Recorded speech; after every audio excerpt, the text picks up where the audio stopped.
Hello my friends, how are you? Welcome back to my channel. We'll explain how to use Facebook app step by step. Today we'll explain how to adjust video quality to network condition on Facebook. Let's get started and see how can we do that.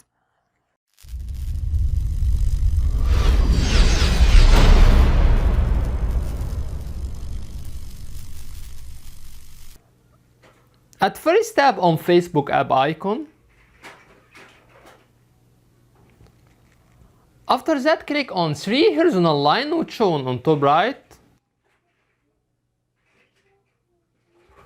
Scroll down a little bit till we get setting and privacy.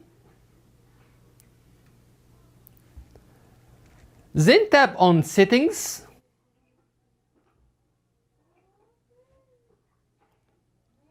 Scroll down till we get media.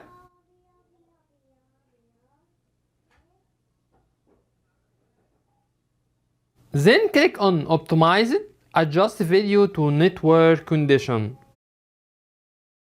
Here we reach to the end of the video. On this video we explain how to adjust video quality to network condition on Facebook. That's it.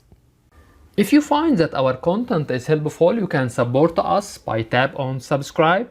You can also press on bell and tap on all to get notification for all new videos. By the way, if you have any comments, please don't hesitate to write to us and we will do our best to respond to all comments as soon as possible. Thank you for watching and see you in next video. Bye bye.